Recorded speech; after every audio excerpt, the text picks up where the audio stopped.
აი წეგან რატის რომ ვესაუბრებოდი და უსვი ასეთი კითხვა გავიცინოთ, ანუ დავცინოთ ამ ახალი ჯგუფის ღიად შემოყვანას არენაზე, რომელიც გვემუქრება, რომ თუ საჭირო გახდება ციხეშიც კი წავალ, ისე დავიცავ ძმაო ჩემ ქართულ ტრადიციებს, რელიგიას და ვიღაც ისტორიულ ფიგურებს, თუ შევხედოთ ამას სერიოზულად და ვისაუბროთ საფრთხეებზე, რა შეიძლება ამზადებდეს ქართული ოცნება. ზაზა, დავიწყებთ თქვენგან. საღამშვიდობის სინგა, მე მგონი რატი მასე უპასუხა და მეც ვეთანხმები ხა ყველას თავის გზა აქვს, ყველას თავის დამოკიდებულება აქვს და ვერავის ვერ აუგზავნავთ ამა თუ იმ ტიპის რეაქციას, თუმცა ამასთანავე ჩვენი ერთი მინუსი ამ წლების განმავლობაში იყო ის, რომ არაფერს სერიოზულად არ აღვიქვამდით.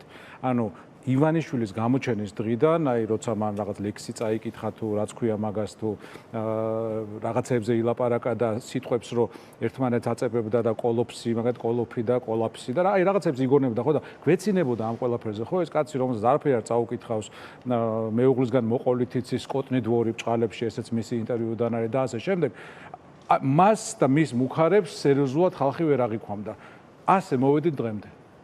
შესაბამისად ცხადია რაღაცები მამაში მეც მიმიზღვის წყვილი არავისკენ არ ვიშვერ ხელს მე და დათო პაიჭაძემ ოდესღაც 2014 წლის კალენდარი გავაკეთეთ ბატონი ბიძინას გამონათქვამებით იქ მხოლოდ რამდენიმე მოხდა იმ მასეულობით სიურრეალისტური გამონათქვამიდან და სიტყვიდან რომელიც მან ქართულ ენაში შემოიტანა მაგრამ მდგომარეობა არის ძალიან სერიოზულად ანუ სასაცილოდ საქმე არ გვაქვს ეს სიცილი თავდაცვაა ჩვენი თავდაცვა რომ არ გაუსწოროთ ხშირად თვალი რეალობას. მესმის აბსოლუტურად ვეთანხმები იმ პათოს რომ ეს ვიღაცეები და ეს რაღაცეები ჩვენ ვერ შეგვაშინებენ, ვერ მოგვერევიან ისტორიულად და ვერანაირად, თუმცა მათი განზრახვა უნდა მივიღოთ სერიოზულად. მათიანი ეს არ არის მე მათი არც სახელები ვიცი, არც გვარები და არც მაინტერესებს ვინაიდან ამას მნიშვნელობა არ აქვს. მათი სახელით თუ სახით ჩვენ გველაპარაკება საქართველოს დღევანდელი მმართველი ძალა რომელიც თავის მხრივ წარმოადგენს რუსეთს.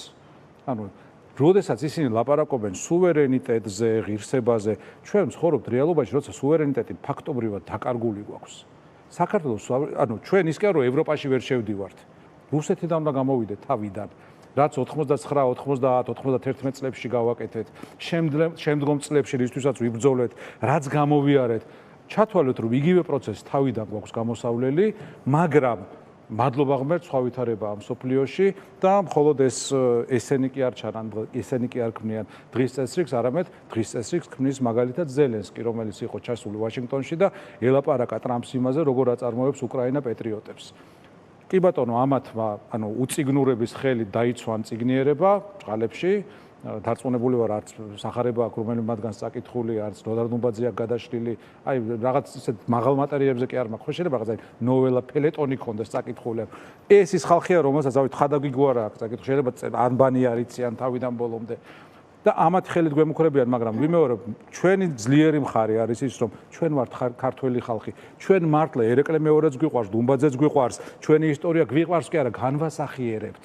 ესენი რაც ესენი განასახიერებენ შეიძლება გაცვეთილია ეს მაგრამ აი ილიამ ბედნიერერში რაც დაიქედრეკილობას მორჩილებას სიმხდალეს როდესაც გადატრიალდება ეს ყველაფერი ეს გარყვნილი რეალობა რომ ამოტრიალდება ყველა მათგანი მოვა და იტყვის რომ რას ლაპარაკობ კაცო ანუ საიდან მოიტანა მე არ მithქვამს მე ასე ან სერიოზულად მიიღე შენ ეს არა იმანაც ხო გაიხუმრა იმასაც ხო გაეცინა და შეეცდებიან ამის ნიველირება შეეცდებიან ამ ყველაფერში მათი ბრალეულობის დაკნინებას მაგრამ ვიმეორებ ისტორიულად ჩვენ ამას არ უნდა მოვეკიდოთ ზედმეტი იუმორით თუ შეიძლება ასე ითქვას ვინაიდან პარალელები 1920-იან და 30-იან წლებთან არის შემზარავი. განსხვავება ალბათ ისაა რომ დახვრეტა არ არის.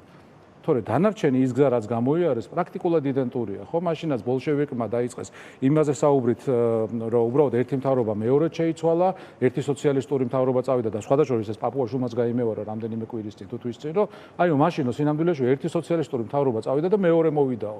განარამეო, ანუ დამოუკიდებლობის დაკარგვად კი არ წარმოუჩენია ეს, არამედ ერთი პარტიის მეორე ცვლილება. რაც მაშინდელი ბოლშევიკების ლოზუნგი იყო, მეცაც გეტყვით განსხვავებით ქართული ოცნებისგან პირველი თაობის ბოლშევიკებმა ერთხელ მაინც ჩაატარა გაატარეს დამოუკიდებლობის აღლუმი 21 წლის 26 მაისს და ქართულ ოცნებას ეგ არც ერთხელ არ გაუკეთებია.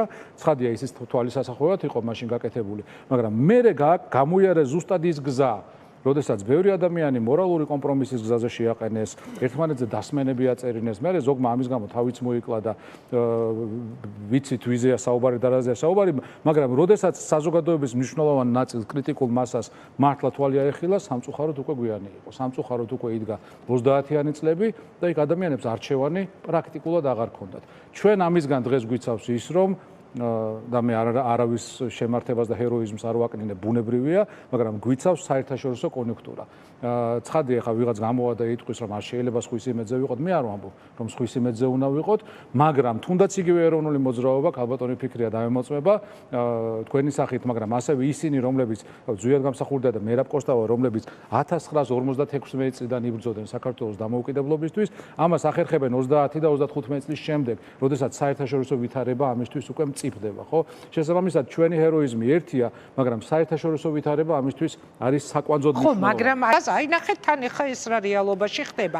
კრძალავენ პარტიებს, რაღაცა ეს ახალი ჯგუფები უნდათ რომ შემოიყვანონ ველზე, პოლიტიკოსებს იჭერენ საბოტაჟის მუხლი და ამ დროს ჩვენ გვეუბნება ერთ-ერთი კონკრეტული ჯგუფის წარმომადგენელი ახალგაზრდა კაცი, რომ თუ საჭირო გახდება ციხეში წავალ, ანუ მე რაღაც ისეთ უკანონობას ჩავიდე, რომ წავალ კიდე ციხეშიო.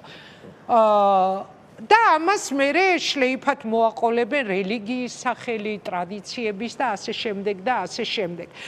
ხო, მეც არ მიყვარს უნდა დაგეთანხმოთ სამოქალაქო ომი ამ სიტყვების ხსენება, მაგრამ სინამდვილეში ფაქტია, რომ რაღაც დაპირისპირების პიკზე უნდა მიიყვანონ სიტუაცია. დამეთანხმებით? კი, რა თქმა უნდა, ივანიშვილი რომ მოვიდა, ერთ-ერთი პირველი რაც მან თქვა, იყო ის, რომ შუა უნდა გაიკრიფოს და ის, რასაც ჩვენ პრობლემად წარმოსახავდით ამ მთელი წლების განმავლობაში პოლარიზაცია. სინამდვილეში მისი დეკლარირებული მიზანია ყველა არჩევნების წინ თუ გადავხედავთ ბოლო წლებს, ის რაღაც ფსიქოლოგიურ სპეცოპერაციას იწყებს რუსებთან ერთად თუ რუსების გარეშე, მაგრამ ყველაფერი რუსებთან ერთად ხდება, რაც საზოგადოებაში იწვევს მასობრივ ფსიქოს, მასობრივ გახლეჩას და ის ამაზე კაპიტალიზდება. ეს მათი მხრიდან არის აბსოლუტურად შეგნებული პოლიტიკა. ბოლომდე ვერ დავეთანხმები იმას, რომ მას ვინმე ბეზრ კი არ ბეზრდება ეს ხალხი და ეს შემსრულებლები. ეს არის ბოლშევიკური ტაქტიკა. ანუ ვიღაცებს ბინძურ საქმეს აკეთებინებს და მერე შემდეგი თაობის თუ შემდეგი წყება ბოლშევიკების ხელთ იმ წინებს იშორებს. ვიმეორებ განსხვავებით მაშინდლისგან ეხა დახვრეტა არ არის, მაგრამ ეს ადამიანები მოქალაქეობრივად უკვე დახვრეტილები არიან. ზოგ მათგანს დანაშაული აქვს ჩადენილი, ზოგი იმხელა მორალურ კომპრომისზეა წასული, რომ მოქალაქედ აღარ ვარგა. შესაბამისად ისინი არიან საკუთარი ბიოგრაფიის მძევლები დღეს და ივანიშვილისთვის არიან პუტინისთვის, უფრო ასე ვიტყოდი, არიან უსაფრთხო.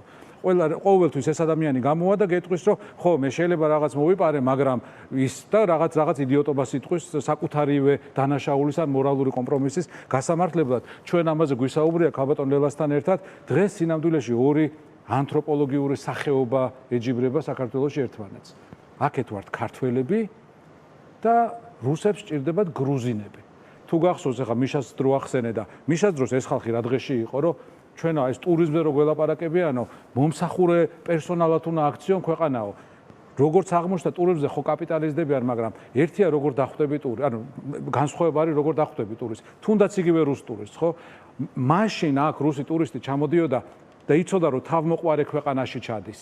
იცოდა რომ აქ იმ ქვეყანას თავისი წესები აქვს, რომელსაც ზუსტადაც რომ პატივი უნდა სცე. ტრადიციებსაც, წესებსაც, კანონებსაც, ოკუპაციის შესახებ კანონს პირველ რიგში, ხო? ეხა ჩამოდიან რუსები და მათ აქ ხვდებიან ქოცების სახით გრუზინები, რომლებიც ცირკის პუდელებივით იქცევიან მათ წინაშე, ქედრეკილი, აღფრთოვანებით, აი რაღაცნაირად, უბრალოდ გულის ამრევია ხანდახან ყურება, როგორ იქცევიან ისინი რუსის მოსაწონად. რუსთაველის თეატრში რო კონცერტი ჰქონდათ, ეხლა ჩამოსული რო იყო და არა, კომენტარი რომელიც მოვისმინე, მე ყველაზე მეტად ვერ ვიტანდი, მთელი ცხოვრება მაღიზიანებდა რუსები რომ იცახ, ჯერ კიდევ საბჭოთა კავშირის დროს, რომ ისეთი გემრიელი ხაჭაპური ხაჭაპური აქვს და რაღაც იგი აი ვერ ვიტანდი რა, საშინელი რეაქცია მქონდა. რომ უსმენდი აი ამ კონცერტის მონაწილეებს კომენტარები რომ გააკეთეს ახალგაზრდა გოგო იძახის ეს რუსი რომ ისეთი გემრიელი იყო ხაჭაპური ხინკალი აი ისევ იქ მივედით რა კონცერტის მერე იყო რომ როგორ კარგად დაგხვდნენ როგორი გემრიელი ხაჭაპური აჭამეს როგორი გემრიელი ხინკალი აი მან ხვდები ხოლმე ძალიან ზუსტად ეგ არის ჩვენ ახლა სანამ ჭავჭავაძის ცენტრი აქტიურ იმაში იყო საქმიანობაში იყო ერთ-ერთი ჩემთვის საყვარელი თემა იყო ზუსტად ის თემა თუ როგორი იმიჯი აქვს იმპერიული გადმოსახედიდან ქართულს როგორი ქართველი უნდა აღზარდოს რუსს თუ გადახედავთ ჩვენს ისტორიას როგორ ისტორიას გვასწავლიდან ეს არის ქართველი რომელიც მუდამ ითხოვს ვიღაცის შექებას ქართველი რომელიც მუდამ ელის ვიღაცისგან თავზე ხელის გადასმას ხო აი რა მაგრა კი წააგე ომი მაგრამ რა მაგრა იბძოლე ბიჭო ან რა ლამაზი ბუნება გაქვს ან რა კაი ხაჭაპური იცი და ჩვენი ამოცანა უნდა იყოს აი ახალი საქართველოს ამოცანა უნდა იყოს ისეთი ქართველი რომელსაც ხვისი შექება კი არ უნდა რომელსაც ამბიცია დაქვს რომ სხვა შეაქოს ხშირად მithქვამს, რომ წარმოიდგინე რომ მონღოლი თავის ისტორიოგრაფიაში წერდეს, რომ აი ქართველმა ისტორიკოსმა დაწერა ბიჭო რა მაგრა იბრძოლეს ესა მონღოლებმა, მაგრამ ნუ ჩვენ მოვიგეთ, ქართველებმა მოიგეს, ხო? შევაბრუნოთ ეს ჩვენ თავში, ფსიქოლოგიურად გადავტეხოთ. ფიქრი ახსენებდა იმ იმიჯს, რომელსაც რუსული პროპაგანდა და მათ შორის ქართულენოვანი რუსული პროპაგანდა ამათი სახით წარმოაჩენს რუსულ ეკლესიას. შევახსენოთ ტელემაყურებას რუსულ ეკლესიას. 200 წლის განმავლობაში, იცით ვინ ხელმძღვანელობდა? რუსეთის გენერალური პროკურორი, ობერ-პროკურორი. ჩვეულებრივ დამალული კი არ არის, რომ ესენი იმპერიული ინსტრუმენტი. ჩვეულებრივ აი პროკურორი იჯდა და ამ ანაფორიანებს ავალებდა რაღაცეებს. ანუ ის იყო სინოდის თავმჯდომარე. დღევანდელი ის ვინც ყავთ პატრიარქი, ჩვეულებრივი ყოფილი კონტრაბანდისტი არის ალკოჰოლის და თამბაქოსი, რომელიც არ აღიარებდა და არ აღიარებს საქართველოს კათოლიკოს პატრიარქის იურისდიქციას აფხაზეთსა და სამაჩაბლოზე. რომელმაც დალოცა ის ბომბები, რომლებიც ცვიოდა საქართველოზე. რუსებმა მოახდინეს ილორის, ეს ილორი ხო არ არის, ერთი ყველა სალოცავი წმინდა, მაგრამ გამორჩეულად წმინდა სალოცავია ილორი. გაერთიანებული საქართველოსთვისაც გამორჩეულად წმინდა სალოცავია და დავანდალიზეს ჩვეულებრივად რაღაცა დაადგეს, გაათეთრეს. ამაზე ხმა ამოიღო ვინმე ეს კუნთმაგრები ვითომ რომ დუმბაძის ფელეტონებს რო იცავენ და მათ მიერ წაუკითხავს თან ამაზე ვინმე ხმა ამოიღო აქედან გამომდინარე რომ მეორებ ჩვენი მთავარი აი დიდი ამოცანა ის კი არ არის საბოლოო ჯამში ამაზე უნდა თხოვმე ხო აი დაიყვანა ყველაფერი სოციალური სამართლიანობა თუ რაღაც მეტროს მეორე ამოსასვლელი და ასე შემდეგ ჩვენ დღეს დაბრუნებული ვართ ეროვნულ გამათავისუფლებელი მოძრაობის პირობებში საქართველოს დღეს დაკარგული აქვს სუვერენიტეტი რეალურად ხო როდესაც პაპუაშვილი ამბობს რომ ევროპაში გაწევრიანება აღარ გვინდაო ეს არის ჩვენი მთავარი პრობლემა. იმიტომ კი არა რომ ევროკავშირი კარგია თუ ცუდია. მარტივ კითხვას დავსვამ. პატარა ქვეყანა რო ხარ?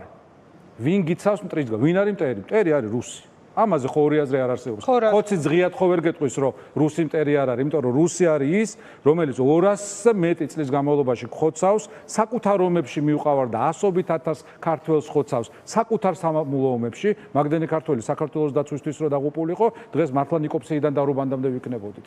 რაც რუსებმა წაიყვანეს თავის ომებში, ხო? სამოქალაქო ომი არც მე არ მიყვარს, მაგრამ 91 წლიდან დაწყებული რაც ჩვენ თავს ხდება, ამ ყველაფრის უკან რუსი დგას. აფხაზეთში რო ვერუნდებით, სოხუმში ვერ ბრუნდებით, ცხინვალში რო ვერ ჩავდივართ, ამის უკან რუსი დგას. ეს არის მტერი. ვინ არის მტრის წინააღმდეგ ჩვენი მოკავშირე? აი დაუსვათ ოცნებას მარტივი კითხვა, ხო? ვინ არის ქართული ოცნების მეგობარი? თურქმენეთი გვიცავს, ვისთანაც ახლა დადიან ხო ბოლო ხანებში? თუ სერბეთი, რომელიც ევროპაში ყველაზე კი არა და ერთადერთი პრორუსული სახელმწიფოა. მაგრამ იმათ თავისი ისტორია აქვს. სერბეთის ზუსტადაც რომ მესმის, რაღაც თვალსაზრისით შეიძლება ძალიან სუბიექტურად. მაგრამ ქართველი ასეთი ვერ იქნება, ესენი ქართველები არ არიან და მთელი ცინიზმი მათი პროპაგანდის არის ის, რომ აი ეს გრუზინები ცირკის პუდელებივით რო წრეებზე დადიან რუსის შექების მომლოდინე, ხო? ჩვენ გვასწავლიან ქართველობას და ჩვენ გვართმევენ მომავალს. დიდი მადლობა.